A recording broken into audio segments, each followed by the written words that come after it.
So hello everyone, स्वागत है आप सभी का आईसीटी वर्चुअल क्लासेस में। तो फिर से लेके आया हूँ मैं फिजिक्स का सेशन यानी कि भौतिक विज्ञान का सेशन।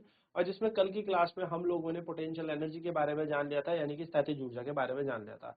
तो थोड़ा सा फटाफट से फिर से चर्चा कर लेते हैं क्या होती है पोटेंशियल एनर्जी, इसकी थोड़ी सी डेफिनेशन देख लेंगे और थोड़ा सा फॉर्मूला इसमें समझ लेंगे एंड देन फिर हम बढ़ेंगे आगे, है ना। तो हम लोगों ने जैसे देखा था कि क्या होती है पोटेंशियल एनर्जी, और उसकी बात कर लेते हैं। तो पोटेंशियल एनर्जी क्या होती है, यानी कि हम बात कर लेंगे थोड़ी स्थैतिक ऊर्जा की। ठीक है, पोटेंशियल एनर्जी। तो थोड़ा सा पोटेंशियल एनर्जी को हम लोग समझ लेते हैं एंड देन फिर आगे की चर्चा कर लेते हैं। पोटेंशियल एनर्जी यानी कि स्थैतिक ऊर्जा। तो जैसा कि हम लोगों ने देखा था कि वह ऊर्जा, द एनर्जी, अगर हमारे पास इसकी डेफिनेशन आ जाती है तो हम क्या लिखेंगे, the energy stored in a body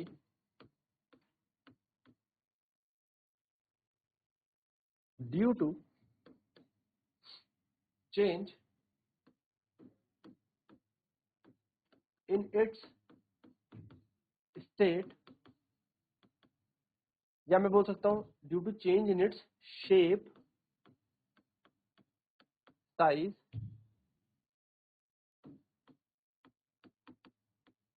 is called potential energy,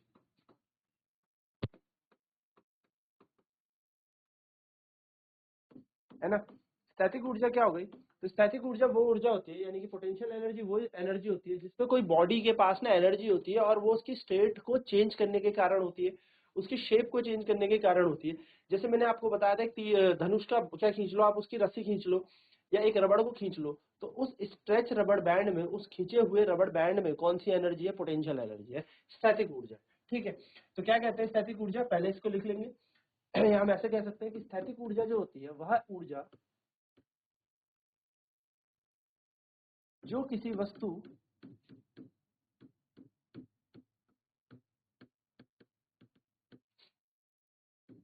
के आकार व आकृति को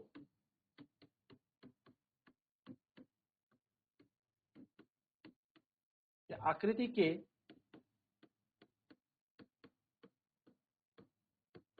परिवर्तन से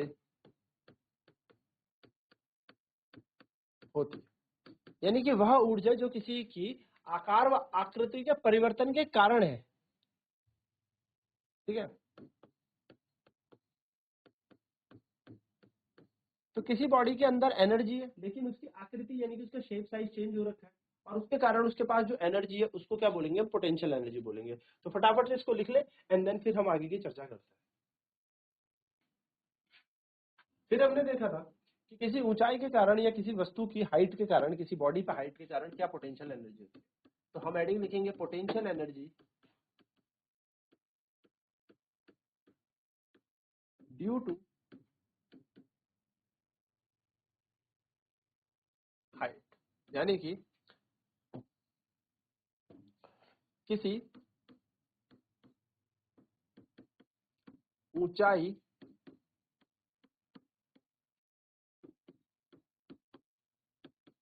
के कारण स्थैतिक ऊर्जा क्या होती है।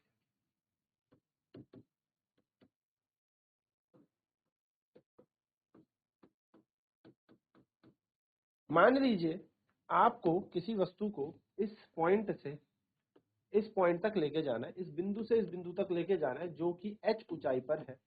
यानी कि आप इस वस्तु को, जिसका द्रव्यमान कितना है, m द्रव्यमान है, इस वस्तु का द्रव्यमान m है, इस m वाली द्रव्यमान वाली वस्तु को आपको कहाँ लेके जाना है, इस a बिंदु से इस b बिंदु के पास लेके जाना है। आपको पता है जो ऊर्जा होगी वो कार्य होती है, यानी कि वर्क इज एनर्जी। हम यहाँ पे ये कर सकते हैं कि कार्य ही ऊर्जा है, यानी कि हम वर्क निकालें और वर्क को ही क्या घोषित कर दे, एनर्जी कह दे, यानी कि कार्य ही हमारी ऊर्जा होती है। तो अगर हमें यहाँ पर ऊर्जा निकालनी है तो हम कार्य निकाल लेते हैं, यानी कि वर्क डन निकालते हैं। अब वर्क का फॉर्मूला क्या होता है, कार्य होता है force into displacement. Force into displacement ये हमारे पास सूत्र होता है, यानी कि कार्य बराबर होता है बल गुणा विस्थापन।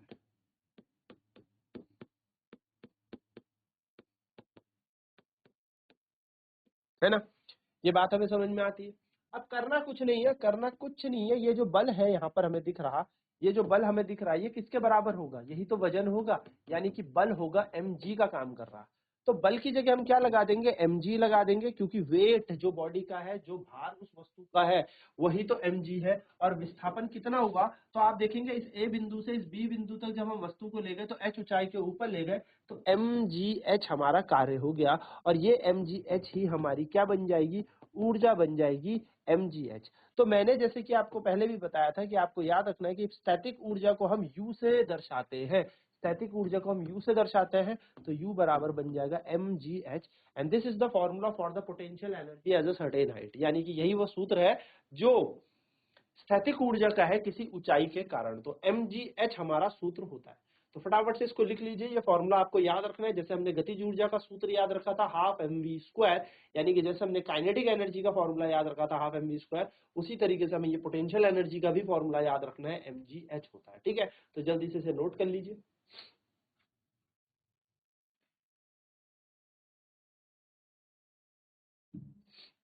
तो हमने यही सूत्र कल देख भी लिया था कि यही होता है। ठीक है, नाउ आप चाहे किसी भी पाथ से जाएं, रास्ता कोई सा भी हो आपके पास, चाहे आप सीधे रास्ते से इसको इस ऊंचाई पे पहुंचाए, यानी कि पहला पथ से पहुंचाए, चाहे आप दूसरे पथ से पहुंचाए, आपका कार्य समान ही होगा। यानी कि आप चाहे तो इस बॉक्स को ना सीढ़ी से लेके जाओ, चाहे इस बॉक्स को आप सीधे लेके जाओ, ठीक है, आप h ऊंचाई पे लेके जा रहे हो, ऐसे चाहे सीढ़ी से लेके जाओ, चाहे कैसे भी लेके जाओ, आपका जो वर्क डन होगा वो mgh के समान ही होगा, कार्य आपका mgh ही होगा। ठीक है, तो चलिए अब एक क्वेश्चन यहाँ पर दे रखा है हम लोगों को, हम इस क्वेश्चन को करते हैं। तो क्वेश्चन कह रहा है find the energy possessed by an object of mass 10 kg when it is at a height of 6 metre above the ground. क्या कह रहा है, जब 10 किलो का द्रव्यमान है और 6 मीटर की ऊंचाई पर उसको लेके गए तो उसके द्वारा कितनी ऊर्जा होगी। तो आओ देखते हैं कि हमारे पास हमें क्या दे रखा है, हमें दे रखा है कि द्रव्यमान कितना है। तो मास ऑफ बॉडी है जिसको हमने m माना, ठीक है, मैं इसे हिंदी में भी लिखूंगा, वस्तु का द्रव्यमान हमें दे रखा है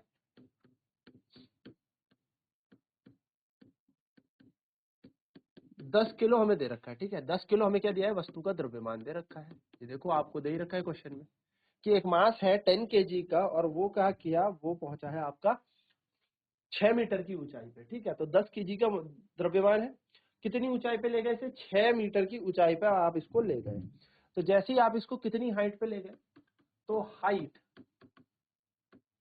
यानी कि ऊंचाई, तो आपने ऊंचाई मान ली इसकी h, और h ऊंचाई दे रखी है आपको 6 मीटर। ठीक है, आपको एक्सेलरेशन ड्यू टू ग्रेविटी का मान भी दे रखा है, यानी कि गुरुत्व त्वरण आपको दे रखा है जिसको हम एक्सेलरेशन कहते हैं। ठीक है, तो हम यहाँ पे समझ सकते हैं जी का मान हमें क्वेश्चन में दे रखा है 9.8 मीटर पर सेकंड का स्क्वायर। हमें निकालनी है कितनी स्थैतिक ऊर्जा यहाँ पर लगी होगी। तो आपको पता है कौन सा फॉर्मूला हम यहाँ पर यूज करने वाले हैं। देखो आपको ना एग्जाम में पूरा इस तरीके से लिखना है फॉर्मूला, यानी कि हम जो कौन सा सूत्र लगाने वाले हैं। तो सूत्र हमारे पास स्थैतिक ऊर्जा का होता है mgh। तो बस अब हमें कुछ नहीं करना है, m का मान दे रखा है 10, g का मान 9.8 है ही, और h का मान कितना है हमें दे रखा, वो दे रखा है हमें 6 मीटर। पॉइंट को हटाएं, एक 10 लग जाएगा, इस 10 से 10 कट जाएगा, यहाँ पे आ जाएगा 98 गुणा 6 यानी कि 98 इंटू 6। 98 को 6 से मल्टीप्लाई कर लेते हैं, 6 8 जा 48, 6 8 48, बचा 4, 6 9 54, 54 और 4 हो जाते हैं 58, 6 9 जा 54 एंड 54 प्लस 4 हमारा हो जाता है 58। तो आपका आंसर आ जाएगा 588। अब देखो यहाँ यूनिट लगाओ ना लगाओ कोई फर्क नहीं पड़ता, यहाँ इकाइयां लगाए ना लगाए कोई फर्क नहीं, लेकिन जब फाइनल आंसर हमारा आता है तो उसमें हम यूनिट लिखते हैं। तो क्योंकि हम ऊर्जा निकाल रहे हैं तो ऊर्जा की यूनिट होगी जूल। तो फाइनल आंसर हमारा आएगा 588 जूल। इस तरीके से हमें क्वेश्चन करना है। ठीक है, तो ये कैलकुलेशन एग्जाम में दिखाने की कोई जरूरत नहीं है, ये सिर्फ आपको बताए। तो ये आपका आंसर है, फटाफट से इस क्वेश्चन को भी नोट कर लीजिए, सोल्यूशन को भी नोट कर लीजिए। ठीक है, तो नॉर्मली आपको क्या करना है, इस तरीके से इस क्वेश्चन को सॉल्व कर लेना है। ठीक है, तो नेक्स्ट हमारा आंसर आपको दिख रहा होगा यहाँ पे 588 जूल हमारा आंसर आ गया। ठीक है, नेक्स्ट क्वेश्चन भी देखो हमें दे रखा है An object of mass 12 kg is attained certain height above the ground. If the potential energy of the object is 480 joule, find the height at which the object is with respect to the ground. क्या question कह रहा है कि जो मास किसी object का दे रखा है वो दे रखा है 12 kg और हमें किसी हाइट पे उसको लेके गए और जब हम किसी ऊंचाई पर उसको लेके गए तो 480 जूल वहां पर ऊर्जा थी। आपसे पूछा गया है कि कितनी ऊंचाई पर उसको लेके गए, यानी कि क्वेश्चन कह रहा है कि 12 किलो को जब आप 480 सॉरी यानी कि जब वो कह रहा है कि 12 किलो द्रव्यमान को जब आप किसी h हाइट पर लेके गए तो ऊर्जा लगी भाई 480 जूल और साथ साथ में ये भी बोल दिया कि जी का मान ले लो 9.8 मीटर पर सेकंड स्क्वायर। तो आपको करना कुछ नहीं है, पहले गिवन डाटा लिख लेना इस तरीके से, ठीक है। अब ये आपने लिख लिया, पेपर में ऐसे थोड़ी लिखना है, तो आपको पेपर में पूरा लिखना पड़ेगा, यानी कि आपको एग्जाम में पूरा लिखना पड़ेगा। Let the mass of body be m which is equal to 12 kg। आप ऐसा एग्जाम में लिखेंगे तो पूरे नंबर मिलेंगे, यानी कि माना वस्तु का द्रव्यमान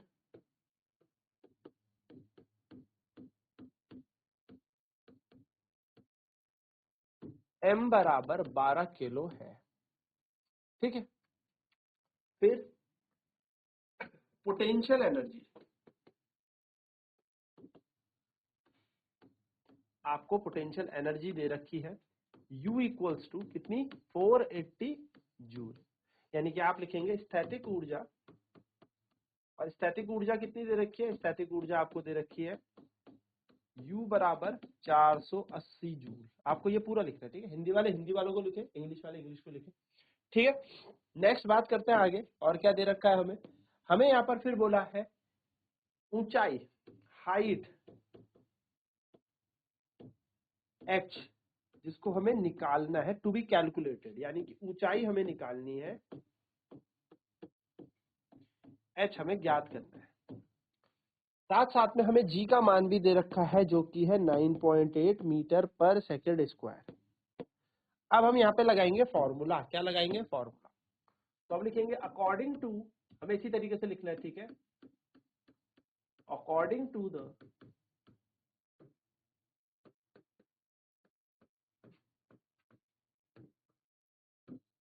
फॉर्मूला ऑफ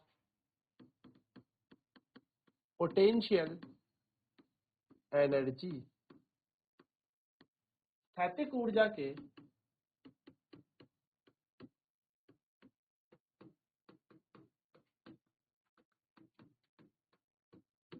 सूत्र के अनुसार, जब आप स्थैतिक ऊर्जा का सूत्र लगाएंगे तो उसके अनुसार आपको पता है U बराबर होता है mgh, तो U का मान 480 दे रखा है, m की जगह लगा है 12, g की जगह लगा है 9.8 और h हमें कैलकुलेट करना है, तो h। नाउ मैथ्स क्या कहती है, h की वैल्यू निकालनी है, अकेला छोड़ दो तो 480, ये 12 चले जाएगा नीचे और 9.8 भी आ जाएगा नीचे, पॉइंट हटेगा, एक 10 ऊपर चला जाएगा, 12 एकम 12, 12 एकम 12, 12 चक 48, 0 का 0, ये आ जाएगा 400/98। एक बार देख लेते दोस्तों, क्या हमें जी का मान 10 तो नहीं बोला, तो देखो जी का मान यहाँ पर 10 बोला है ना, हाँ क्यों बोला सर यहाँ पर 10, क्योंकि 9.8 10 के बराबर होता है, और 10 इसलिए बोला है कि यहाँ पर जब हम ये इक्वेशन सॉल्व करेंगे तो बहुत आसानी से हमारा आंसर आ जाए। तो जी का मान इन्होंने यहाँ पे 10 बोला है, ठीक है, ये याद रखना, जी का मान इन्होंने यहाँ पे कितना बोला है 10 मीटर पर सेकेंड स्क्वायर। क्यों बोला है, जिससे हमारा आंसर जल्दी आ जाए और आराम से आ जाए, अगर नहीं बोलता तो हम 9.8 ही लेते, ठीक है, ये बात ध्यान में रखनी है बस। तो यहाँ पर हम क्या लगाएंगे 12 इंटू 10 इंटू एच का मान कैसे निकालेंगे फिर से देख लेते हैं। तो h का मान निकालने के लिए हमें क्या करना है भाई, गणित अनुसार चलना है, h को h छोड़ दो, 480 छोड़ दो, ये 12 आ जाएगा नीचे और ये 10 आ जाएगा नीचे। अब तो बहुत आसान हो गया, 0 से 0 उड़ा दो, 12 कम 12, 12 छके 48, h का मान आ जाएगा 4 और मीटर। तो 4 मीटर की ऊंचाई पे आप इसको लेके जाओगे तो हमारी जो ऊर्जा है इस 12 किलो के द्रव्यमान के पास वो हो जाएगी 480 जूल, ठीक है। चलिए तो जल्दी से इसका आंसर नोट कर लीजिए। तो द्रव्यमान दिया हुआ था U का मान लगाना है, G का मान लगाना है, H निकालना है।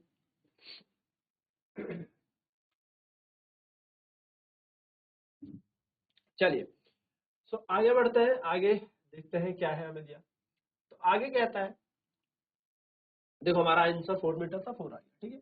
Are various energy forms are interconvertible, क्या एक तरीके की ऊर्जा दूसरी तरीके का रूप ले सकती है? क्या एनर्जी का ट्रांसफॉर्मेशन हो सकता है? क्या ऊर्जा में परिवर्तन आ सकता है? परिवर्तन मतलब ऊर्जा का रूपांतरण समझ लो, कि चेंज कर सकती है, अपनी फेज को चेंज कर सकती है। तो हमेशा याद रखिएगा कि बिल्कुल एनर्जी कंजर्व्ड होती है, लेकिन energy can be transfer, energy एक जगह से दूसरी जगह ट्रांसफर की जा सकती है। अगर मैं आपको एक उदाहरण दूं तो जैसे देखिए, एक छोटी सी कील रख लीजिए किसी लकड़ी के ऊपर, या लकड़ी पर हल्की सी कील को गाड़ के रख लीजिए, ठीक है। एंड एक बड़ा सा पत्थर रखना और उसको छोड़ना। तो जब आप किसी हाइट में उस पत्थर को रखोगे तो आपको पता है कि उस पत्थर के पास कौन सी ऊर्जा होगी, उस पत्थर के पास होगी स्थैतिक ऊर्जा। यानी कि जब किसी हाइट पे आप उस पत्थर को पकड़ के रखोगे, उसके पास क्या है? पोटेंशियल एनर्जी है। अब आपने वो पोटेंशियल एनर्जी छोड़ दी, यानी कि पोटेंशियल एनर्जी उसके पास जो थी उसको हटा दिया। अब ये पत्थर गिरता हुआ नीचे आएगा, और जैसे ही ये कील पे आएगा, ये कील को पे क्या करेगा? हल्का सा इस कील को नीचे की तरफ धकेल देगा। यानी कि अगर आप बहुत जोर जोर से पत्थर उस कील पे मारेंगे तो वो कील थोड़ी देर बाद या तो टेढ़ी हो जाएगी या उस फट्टे के अंदर इंसर्ट हो जाएगी, पूरी की पूरी चली जाएगी। उसके पीछे रीजन क्या है कि जितनी भी पत्थर के पास स्थैतिक ऊर्जा थी, अब वो सारी की सारी स्थैतिक ऊर्जा उसने किस पे ट्रांसफर कर दी है? कील पे। किसकी फॉर्म में? गतिज ऊर्जा में। तो पत्थर के अंदर थी स्थैतिक ऊर्जा, उस स्थैतिक ऊर्जा ने गतिज ऊर्जा का रूपांतरण कर लिया, यानी कि the energy which was on the stone was potential energy, and that totally has been converted into kinetic energy, and by which this nail inserted in the plank, उस प्लांक के अंदर, उस फट्टे के अंदर क्या चली गई? कील चली गई।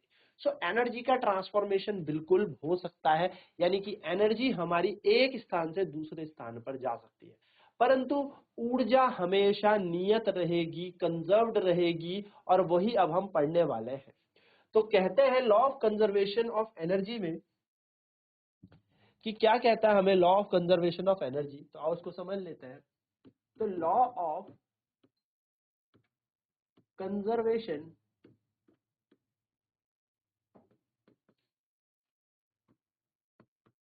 ऑफ एनर्जी, ऊर्जा संरक्षण का सिद्धांत क्या कहता है? ये पेपर में कई बार आता है, ठीक है।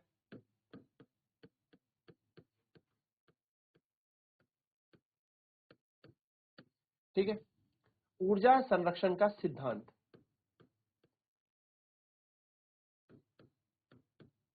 ठीक है, ध्यान में रखना। ये कहता है energy can neither be created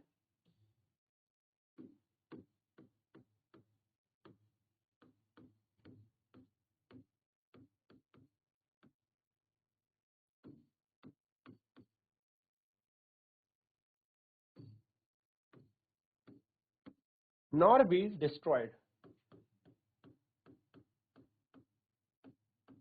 ये कहता है ऊर्जा, पूरा ही लिख लेता हूं पहले मैं, ठीक है।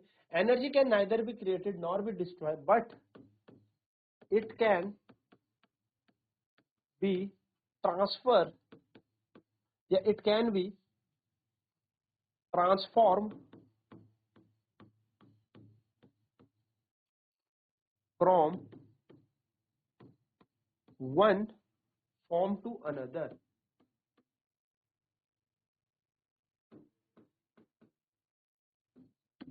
ऊर्जा को ना तो आप बना सकते हो, ना आप मिटा सकते हो। ऊर्जा को बस आप एक रूप से दूसरे रूप में बदल सकते हो, परिवर्तन कर सकते हो।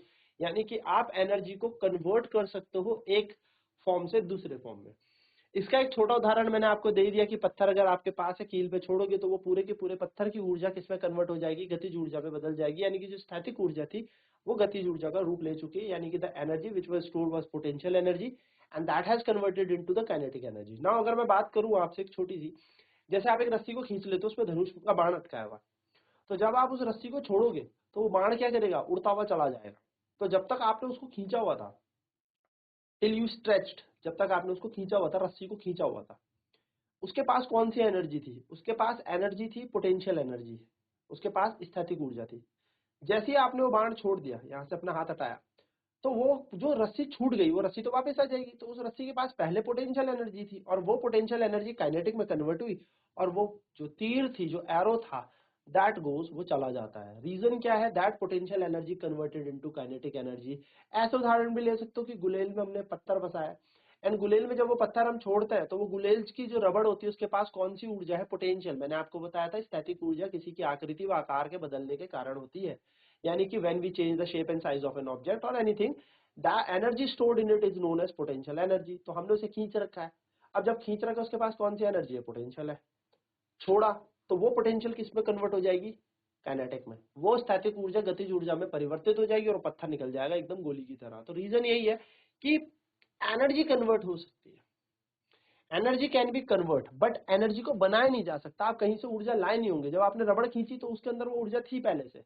किसके कारण थी? वो एटम्स के कारण थी। वो जो मॉलिक्यूल्स थे वो स्ट्रेच हो गए।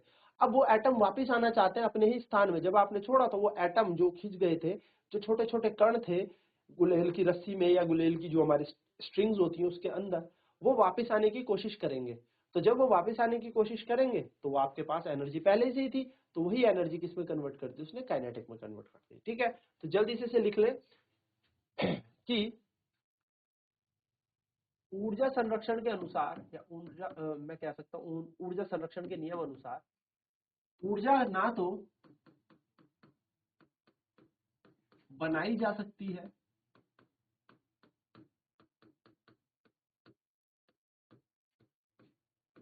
और ना ही मिटाई जा सकती है।